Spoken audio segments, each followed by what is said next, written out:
Okay, guys, you know how I am. I'm gonna jump right into it, man. Share a couple of things. Had a couple guys ask me some things, so hopefully I can think of everything to ask. Soldering gun. Okay, soldering iron. If somebody asked me about that. My Roby, that's my go-to. Now, I normally have my bigger battery on it, but it heats up fast. Whatever you set that on, man, that's where it's gonna be. But I use this little cheap one a lot, man. You can get these for like, what, 20 bucks on Amazon? And not expensive at all. And they work fine. Work real fine. Yeah. Another thing I wanted to share, guys. If you're having steering problem, tell you one of the things you need to check, man. And it's these. And don't make me lie about the technical names, guys. These screws right here. Y'all bear with me. I'm holding the phone and trying to point. These right here, guys. That need to be tight as possible, that screw. But still, that ball should still wiggle. I don't know if I better do it, guys. It's still, you need to barely see that ball. It's a ball in there. It's a ball up under that screw, guys. Same thing at the bottom. Exact same thing. And you got a screw that tightens down on it. That need to be tight as possible, but not binding. What you do, guys, take that off. Take this off right here. This is the best way to do it. Take this off right here. Tighten it down closest you can. Take your finger and wiggle on it. You want it tight as possible, but you want it to move freely, man. Yep, and it's a thin line between the two. If you got a little bit of play, that's fine. But make sure it's a little, because if you got a little bit of play, if you trying to rock on it right here, when you put that wheel on, that's going to translate into a lot more. So you need it just snug, man. And these little screws in the front, man. Sorry again, guys. These little screws, that's what deals with that. When you tighten that down clockwise, it crunches down on them little balls. But like I said, the best way to do it, take your arm loose, snug it, make sure it's just snug and it's still moving freely. That's that. Yep. Another thing, man. This, and we know, man, the cars we using, we can't use these little bitty, I don't know what these are, man. The X what? They the small, I think these the X60s. We know we can't even use that. Take and cut this off of it. This don't come off of it, but that red end is the same thing. Take and cut that off. Now, you can still get your battery voltage, man. And actually, guys, you don't even need that negative. All you need is the positive. Take and splice you a little spot on your ESC and solder it on your red wire. That's all you need. Plug it in. I don't never use. You'll get focused in a minute. I never use the negative. You don't need it. It's still gonna read without the negative. Let me see, am I on? Still getting my reading, guys. That's my reading. I only got one wire hooked up, and that's the positive. Just splice your little spot off. That's all you gotta do. Cut it loose from that little X30 or what, a 60 or whatever that little bitty thing is. You know, we can't use that, man, cars that we dealing with. Yeah, that won't hold that current that we dealing with, man. Them night runs, especially, guys. I found a secret, not really a secret, but not just night runs. Man, Gorilla Glue. Now I got some that's wide like this, and it's real tough, man. you you have to put a little strength to it to actually tear it. It's about, I think it's about 2 inches. Tape your car up good, man. Tape them sides. I triple mine. I had a wreck the other night. Trust me, I was going 137. Didn't open up. My car did not open up. Had a wreck run off the road the other day, running the grass. It tore all of this loose, guys. I had my tape. I actually had my tape tripled, and it don't take a lot. Don't take a lot, guys. Yeah, just a little bit. Just start it from your, just that L. Start it from your chassis, man, and just shoot. You don't need but a 1/2 inch up on your body. It's grabbing, but triple it. Put your thumb right there. Put your thumb right there. Same thing on the other side. Then do same thing in the front. You want to put some in the front anyway, because we got a gap right there, guys. And you want to try to keep that air from getting up in there between that little gap. Most cars, these AKs, most cars, it's going to be like right at a 1/4 inch gap up under there. You want tape up under there to, it's not a showstopper number, but you don't want that air getting up under there and inside your body. You want to stop that as much as possible, man. Let me see what else. Them diffs. Another thing, if you having, I think I went over that the other day. You having problems with your steering, guys? Again, don't lock them diff, man. I know some people live by locking them, guys. Don't lock them. These AKs, especially in the front. Now, I do got one that runs just fine with the rear, almost locked. It's almost locked, man. I think I got 20 million back there. Yeah, but the front, guys, I've got my best results out of the front, man, being loose. Yeah, I got my best results out of it being loose. Matter of fact, I had to go back over that one right there, man. It kept having issues. Let me see, what did I go back with? I think I went back with 7K. Yeah, I ended up with 7K. 20K is okay, but I just went back with something real light. Now these front diffs especially, they're real loose. But make sure you got some diff oil in them, guys, because when you get these cars, they just got them lubricated. They're not full at all. They're just lubricated. And that's some, it's not going to hurt anything for real, guys. It's not going to hurt anything as long as it's some in it. If you're trying to lock them, it's a different story. But as long as it's some in it. But yeah, you don't want to lock them.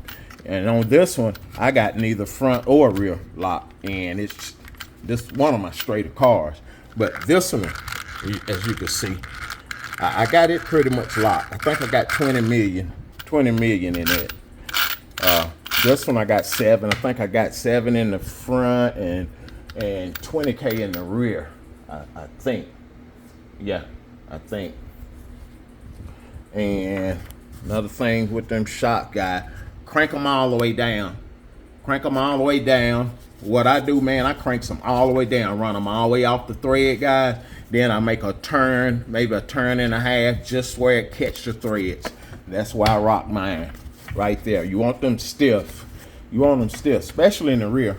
But I advise you to do something else in the rear, like, having you a stop, cause at speed, guys, it's still, at rear still gonna sink down. It'll actually drag the ground when you really in some speed. And keep in mind, when that rear is going down, your front is coming up, guys. And it may even be just a little bit, couple of millimeters. Trust me, it's the difference between flipping over and not. But when that rear is squatting, your front is raising, because it's pivoting. Your pivot point is your front wheels. Your front wheel. So trust me, it ain't gonna just be staying where it is, the front end. It's gonna be raising up, that rear going down.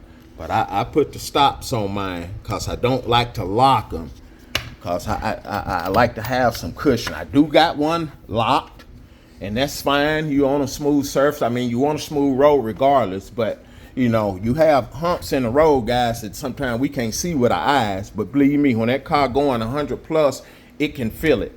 Then you got to think about the small stuff that it hit, man.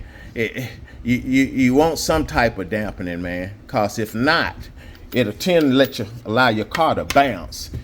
And if it's bouncing, that means every time it's bouncing, that means your wheels are not on the ground, guys. And if it's not on the ground, you're not getting traction. If you're not getting traction, you're losing speed. It's just common sense, man.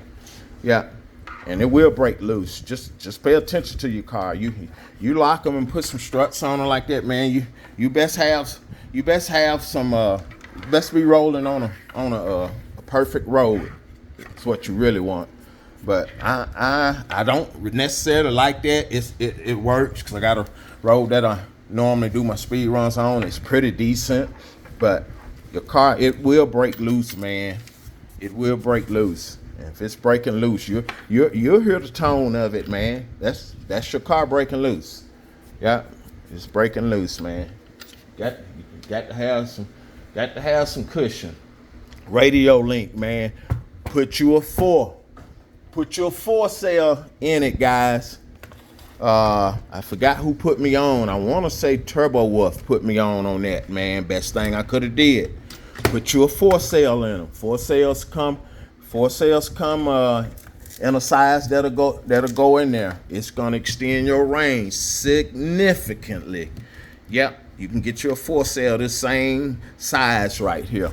It will fit in there. Yeah, it will fit in there, guys. And the radio link will take a 4 cell. Yeah, trust me, man. You're gonna not see your car before you run out of transmission. You know, you're gonna not see it. Yeah, that's the best thing I could have did, man. Put a 4 cell in there. Yeah, I haven't run out of range since then, man. You know, the radio link, the RC6GS, yeah, they got some nice range on them anyway. But that 4 cell, man, yeah, it is the truth. The AK787 guys and the 917, it's no difference in them. The front end is slightly different.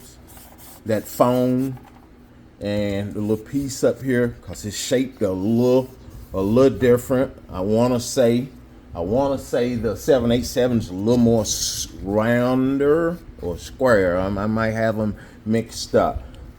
That's the only difference, is this little piece in the front and the wing. And the difference is the 787 have that little diffuser in the back, man. And of course your little wing support mount or whatever. Yeah, that's the only difference. And literally chassis is not different at all. I heard someone say, man, that it was wider or longer or something. I'm like, dude, that's not correct, man. The chassis are identical. It's not wider, dude. You don't have a special car. He like they sent him a special car. I'm like, no, partner, you know, you might want to straighten that out. Because if I'm wrong about some, guys, look at my description, or I got a video coming, man. I'm gonna straighten it out. Yeah, I'm gonna straighten it out or call it to my attention. I mean, I misspeak sometime. Just like I was saying, I said my ESC, my AK787, I said 336 at first, but then as I talked, I noticed on my video, I was saying I had one that was drawing 150, 152, something like that, 150, 152. No, I meant 350. Yeah, but the X8S, they draw 336. That's what they draw. But I got one, like I was saying, draw 350. It's 350 or 352. Still got that ESC. Yeah, still got the data on my computer. So I had somebody didn't believe me. You know, it throw up a little caution thing I have to clear out most of the time. But yeah, that ESC, it go up to 350, 352, man. I think that's about it, guys. Tell you another thing to watch out for, guys. And what I did, I just went on and put metal down there, right there. on this, cause eventually these carbon fiber, that grub screw will tatter. It'll tatter that carbon fiber. So I just put a little thin piece of metal down there. Took that diff up and ran a little long piece. I ran a long little piece of thin metal all the way across there. Yeah, all the way across there. Yeah, it maybe lifted that in the rear, not even a millimeter. Won't hurt a thing, man. I just set it all the way across there, glued it, then I drilled some holes in it so them 2 screws can go back through it, and just set it back on top of there. Cause eventually, guys, you're doing speed runs, you're putting that car through a lot, that's gonna tatter. I got one that is tatter. It's time for me to change the chassis over here on that one anyway. I'm thinking that car, once I get situated with my battery. Batteries is the key, guys. Batteries is the key. You can have a fast car, fast setup, but if your current is dropping way down, man, trust me, you starving your ESC. It's just not gonna do it. It's not gonna do it. You can have a perfect setup, but if you don't have the batteries to back that up, guys, it's not gonna do it, man. Yep, because when that current is dropping way down, man, and if you running 6 cell, your full charge is what, 25, 2, whatever. If you pulling that battery way down below 17 and stuff like that, 16, because I pull one down to 14, I'm like, yeah, these batteries here is real garbage. Yep, and I could just see my RPM just dropping. It's man, it's the difference between night and day. And it's not easy to get your hands on them good batteries. It ain't that I can't afford them, but they just hard to get, guys. You gotta almost have connection to get some of them, man, because they send them to some people, man, in the boxes, barrel full. You got some guys just, they pretty greedy about them. It's what it is. I ain't mad at them, man. Yeah, but it's hard to get a hold of them, man. Yeah. It really is. But yeah, guys, you got to have some good battery. SMCs, the SRDs, the SRDs is what's up, man. They're kind of hard to find. Yep. Onyx, I think there is. China Hobby Line, they have some real good ones. But the best ones, man, they kind of hard to find. You go online, sold out. But gotta have a good battery, guy, and you want a good battery that's pulling strong, it's giving you some strong current, but you want it light too. But at the same time, you getting a lighter battery, 9 times out of 10, your C rating is gonna be low. Got to have that C rating, because you could have an 8,000 battery with a low C rating, man. It just ain't gonna feed that ESC like it needed. 30. No, you can't even think about doing speed runs, no C rating of 30. Yeah, you got to have at least 70. 70. You need at least 70, because my belief, guy, once you get over 90, 70 is fine. Yeah, I like to have, 100. But when you get over that, guys, I think it's all just a sale pitch for real, man. Because a lot of that stuff they claim in these companies, they claim to have a C rating of this and that, and it really ain't that. It's really not that. So, but anyway, guys, 70, 90, you doing fine.